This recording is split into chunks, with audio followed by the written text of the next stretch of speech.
Canada के अंदर finally fall आ चुका है। आप देख सकते हैं कि मैंने जैकेट भी पहन ली है और आपको वेदर से भी थोड़ा बहुत अंदाज़ा हो गया होगा कि ठंड थोड़ी थोड़ी आना शुरू हो गई है, राइट, कनाडा के अंदर ऑलरेडी।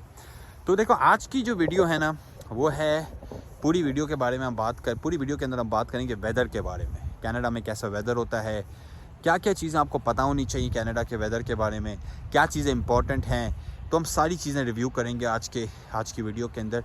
और स्पेसिफिकली जो हम आज हम बात करेंगे ना, वो करेंगे कनाडा के वेदर के बारे में, सही है। तो भाई पहली बात तो ये है कि कनाडा उन कुछ मुल्कों में से है जिसमें आपको 4 डिस्टिंक्ट वेदर मिलते हैं। क्या मतलब? समर में आपको समर पता चलेगा। अब हम फॉल में आ गए हैं ना, तो अभी फॉल स्टार्ट हुआ है, तो आप देखें मतलब कि यहाँ पे 1-2 हफ्ते के अंदर सारे जाड़ों में से जो है ना लीव्स गिरना शुरू कर देंगे, राइट। जिस तरह हम फॉल का वेदर बोलते हैं, बहुत खूबसूरत होता है क्योंकि लेकिन जो ट्रीज़ हैं अपना जो है ना कलर चेंज करते हैं, राइट। तो फॉल के कलर्स होते हैं। तो हर सीज़न आपको कनाडा के अंदर मिलेगा, सही है। ऐसा नहीं होता कि 6 महीने ठंड है और 6 महीने गर्मी है, नहीं। स्प्रिंग भी आता है। स्प्रिंग और फॉल शॉर्टर पीरियड होता है, डेफिनेटली थोड़ा सा लेकिन कम होता है period, but in most cases जो होता है वो लेकिन कनाडा के अंदर जो है ना, आप नोटिस करेंगे कि आपको चारों वेदर डिस्टिंक्टिवली मिलेंगे, राइट। और अच्छी बात जो मुझे कनाडा की ये लगती है कि नॉट ओनली चारों वेदर मिलते हैं, और चारों वेदर का अपना एक मज़ा है। मतलब कि विंटर में आप विंटर एक्टिविटीज़ करते हैं, अपना समर में जो है ना आप है ना डिफरेंट एक्टिविटीज़ करते हैं, फॉल में आप डिफरेंट एक्टिविटीज़ करते हैं, स्प्रिंग में आप डिफरेंट एक्टिविटीज़ करते हैं। तो पहली बात तो यही कि कनाडा के अंदर चारों वेदर डिस्टिंक्ट आपको पता चलते हैं, ओके। बहुत सारे कंट्रीज़ के अंदर ऐसा नहीं है, ओके। इनफैक्ट अभी तो ये हो गया बहुत सारे कंट्रीज़ में कि यहाँ गर्मी होती है और अगर ठंड आती भी है तो 1 महीने 2 महीने के लिए आती है। That's about it, right. अच्छा, सेकेंड चीज़, राइट, ओके, कनाडा के बारे में कि भाई कनाडा में अगर जब विंटर आ रहा होता है, राइट, ओके, तो आपको विंटर प्रेप करनी पड़ती है। क्या मतलब? आपके जो गाड़ी के टायर होते हैं, आप विंटर टायर्स लगाते हैं तो वो स्नो के अंदर बेटर ट्रैक्शन देते हैं आपको। कुछ जिस तरह अगर आपका घर है तो आपको 2-3 चीज़ें करनी पड़ती हैं अपने घर के अंदर, राइट, ओके। जिस तरह मैं आपको एग्जांपल दूं कि फॉल के अंदर जब दरख्तों से पत्ते गिरते हैं तो आप अपने घरों की जो है ना जो बारिश की और पानी की डक्ट्स हैं वो आप साफ़ करवाते हैं। तो कुछ रिलेटेड मेंटेनेंस आप करते हैं वेदर के बेस के ऊपर, राइट। आप प्रिपेयर करते हैं। तो हर वेदर में आपको कुछ ना कुछ चीज़ें करनी होती है जो वेदर स्पेसिफिक होती हैं। आप विंटर में अगर आप विंटर स्पोर्ट्स करते हैं तो आप विंटर स्पोर्ट्स के लिए चीज़ें रेडी करते हैं। तो ये सारी चीज़ें मतलब कि विंटर में स्पेसिफिकली लोग चीज़ें रेडी करते हैं ताकि वो वेदर के लिए प्रिपेयर्ड हों। जिस तरह गाड़ी के अंदर हमेशा आपके पास जो है ना एक्स्ट्रा चीज़ें पड़ी होती हैं एमरजेंसी के लिए। कंबल पड़ा होता है, आपके पास मैच बॉक्स पड़ा होता है, आपके पास है ना जो एमरजेंसी के बेसिकली सिग्नल्स के जो रिफ्लेक्टर्स होते हैं वो पड़े होते हैं, राइट, ओके। तो ये चीज़ें आपको प्रिपेयर करनी पड़ती है विंटर के लिए कि खुदा ना खास्ता कभी गाड़ी बंद हो जाती है, कभी गाड़ी रुक जाती है, कभी एक्सीडेंट हो जाता है, तो आपके पास ये गाड़ी में चीज़ें पड़ी हुई हैं, ओके। और एक और चीज़ कनाडा के बारे में मैं आपको बताऊं कि जो बहुत मुल्कों में फेस नहीं करते लोग, कि रीजनली जो है ना वेदर बहुत डिपेंड करता है। क्या मतलब इसका?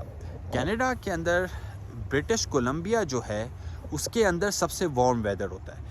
ब्रिटिश कोलंबिया के अंदर भी मैं 2 जगह आपको बता देता हूँ। एक है ओकनागन, राइट, जिसको बोलते हैं कलोना साइड को, आप गूगल कर सकते हैं, और एक है विक्टोरिया। ऑलमोस्ट मोस्टली स्नो पड़ती नहीं, अगर पड़ती भी है तो घर पे ग्राउंड पे टिकती नहीं है उधर। तो रीजनली भी जो BC में आपको वेदर मिलेगा, अल्बर्टा में आपको डिफरेंट मिलेगा, ओंटारियो में आपको डिफरेंट मिलेगा।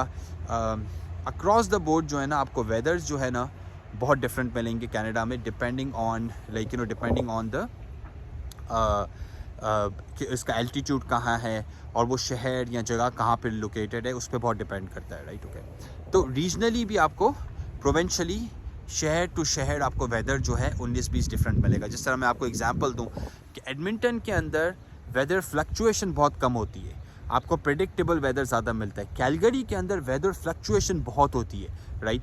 मतलब कि ऐसा लगेगा कि अचानक से बहुत ज़्यादा बारिश हो गई, अचानक से स्नो आ गई, राइट, क्योंकि वो माउंटेन्स के ज़्यादा करीब है तो उसका वेदर थोड़ा सा ऊपर नीचे ज़्यादा जाता है, राइट। तो ये चीज़ें जो कुछ है मतलब कि राइट आपको पता होनी चाहिए, राइट, इन टर्म्स ऑफ जो है ना वेदर। और क्या क्या चीज़ें जो है ना आपको पता होनी चाहिए, राइट, ओके, वेदर के बारे में। चारों वेदर्स की अपनी एक्टिविटीज़ भी हैं कनाडा के अंदर। विंटर के अंदर लोग स्की करते हैं, स्नोबोर्डिंग करते हैं। समर के अंदर लोग आउटडोर्स बहुत एंजॉय करते हैं, पार्क्स में जाते हैं, नेशनल पार्क्स में जाते हैं। तो वेदर स्पेसिफिक एक्टिविटीज़ भी हैं। ओके, और एक और चीज़ मैं आपको बता दूं कि यार कनाडा में बहुत सारे लोग हैं ना विंटर से बड़ा डराते हैं कि यार विंटर पता नहीं कैसा कोई ख़तरनाक होता है, बड़ा मतलब कि लोग रह नहीं सकते हैं।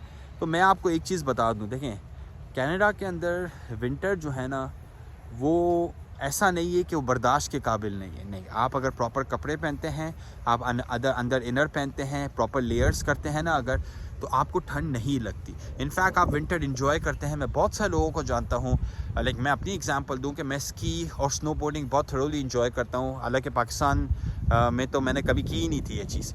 वो क्यों मैं एंजॉय करता हूँ, क्यों? क्योंकि पहली बात तो यहाँ पे आपको अपॉर्चुनिटी मिलती है, यहाँ पे फैसिलिटीज़ हैं। सेकेंडली जब आप तरीके से प्रॉपरली प्रेप होके जाते हो ना तो बहुत मज़ा आता है, राइट, लाइक स्की करने में और स्नोबोर्डिंग करने में, राइट। ओके, तो एक तो ये चीज़ है, राइट। ओके, और कुछ लोग बोलते हैं कि यार अल्बर्टा में बहुत ठंड है या यूकॉन में बहुत ठंड है। तो जाहिर सी बात है रीजनली आपको फ़र्क पड़ता है, पर ज़मीन आसमान का फ़र्क नहीं पड़ता। इनफैक्ट मैंने ये नोटिस किया है कि टोरंटो वैंकूवर में गर्मी जो पड़ती है वो बियरेबल नहीं होती। इनफैक्ट मैंने ये भी नोटिस करना शुरू किया है कि समर में लोग अगर 2 बजे इतने लोग आपको बाहर नहीं दिखाएंगे, क्योंकि 38 होता है, 36 होता है, 40 होता है, बहुत गर्मी होती है। सिमिलरली एडमिंटन के अंदर या कुछ ठंडे शहरों में आपको समर में क्या टेम्परेचर मिल रहा है, 24, 25, 26, 27, राइट, जो काफ़ी बियरेबल है, जिसके अंदर आप आउटडोर एक्टिविटीज़ कर सकते हो। तो इनफैक्ट लाइक जो भी आप वजह बोलें कि हमें ना बोलें कि भाई ग्लोबल वार्मिंग है या जो भी है वजह, पर डेफिनेटली हम एक ट्रेंड देख रहे हैं कि गर्मी बढ़ती जा रही है और ठंड कम होती जा रही है। तो उस ट्रेंड को अगर आप देखो ना तो बहुत सारे शहर, जिस तरह मैं एडमिंटन की आपको बताता हूँ एग्जांपल, या कैलगरी के मैं आपको बताता हूँ, आज से 10-15 साल पहले आप देखें कितनी स्नो पड़ती थी। आज की दुनिया में आप देखें कि आज के दिनों में आप देखें कितनी स्नो पड़ती है। सिग्निफिकेंटली रेट कम हो गया है, राइट, ओके, स्नो का। तो ऐसे शहर बेहतर हैं। और अगर आपको कोई बोलता है ना कि यार ठंड बहुत होती है, तो मैं आपको बताता हूँ ठंड ऐसा नहीं होता कि अनबियरेबल ठंड होती है। इनफैक्ट अगर आप थोड़ा सा एडजस्ट कर लें अपने आप को तो आपको वेदर में मज़ा आता है, राइट। ओके, लास्ट चीज़ मैं आपको बोलूँ कि देखिए कनाडा के अंदर माइंडसेट की गेम है, राइट। एक चीज़ मेजर चेंज होती है कनाडा में जो लोगों को नहीं पता होती है कि देखिए समर में दिन बहुत लंबे हो जाते हैं। दिन तकरीबन 16 घंटे आपको सनलाइट मिलती है। अब विंटर में दिन छोटे हो जाते हैं, 8 घंटे तक, 7 घंटे तक आपको सनलाइट मिलती है मैक्सिमम, राइट। तो इससे बहुत सारे लोगों को मतलब कि जो है ना सीजनल प्रॉब्लम्स होते हैं, डिप्रेशन होता है किसी लोगों को, क्योंकि सीज़न चेंज होते हैं और दिन चेंज होते हैं ना, तो किसी लोगों को चैलेंजेस होते हैं। तो इसका देखिए बेस्ट तरीका ये है कि एडजस्ट करें, प्रिपेयर करें, बाहर निकलें, राइट, घर पे ना बैठें। अगर आप घर पे बैठेंगे, राइट, ओके, आप बोलेंगे यार ये बहुत ठंड है, ये बहुत गर्मी है, आज वेदर ऐसा है, तो आप मिस आउट कर जाते हैं। हर चीज़ का अपना मज़ा है। बारिश हो रही है, बारिश में निकलें, बारिश में डिफरेंट एक्टिविटीज़ करें, राइट। स्नो है बच्चों के साथ, राइट, ओके, मैं आपको इनफैक्ट बताता हूँ कि ये अभी पीछे जो है ना ये स्लाइडिंग पार्क है। तो यहाँ पे जब स्नो गिरती है ना इस वाले पार्क के अंदर, तो यहाँ पे आप बच्चों को लेकर आते हैं और वो स्लाइड्स दिखाते हैं बेसिकली एक तरह से छोटे से हिल के ऊपर। तो ये एक परफेक्ट एक्टिविटी है विंटर के लिए। घर बैठने से बहुत अच्छा है कि आप यहाँ अपने बच्चों को लेकर आए, इस तरह की एक्टिविटीज़ करें। आपकी भी एक्सरसाइज होती है, बच्चे भी बाहर निकलते हैं। और जो ये फीलिंग होती है ना कि भाई यार वेदर अच्छा नहीं है, ठंड बहुत है, नए इमिग्रेंट्स में, स्टूडेंट्स के अंदर, क्योंकि नए जब लोग आते हैं तो साइड सी बात है बाकी चैलेंजेस भी होते हैं, फाइनेंस के भी चैलेंज होते हैं, वेदर का भी चैलेंज होता है, तो लोगों को थोड़ी सी दिक्कत होती है। तो mentally you have to be strong, right, और प्रिपेयर कर आएँ कि भाई मैंने तो बाहर निकलना है, मैं 4 लेयर पहन के बाहर निकल जाऊँगा, आई डोंट केयर, राइट।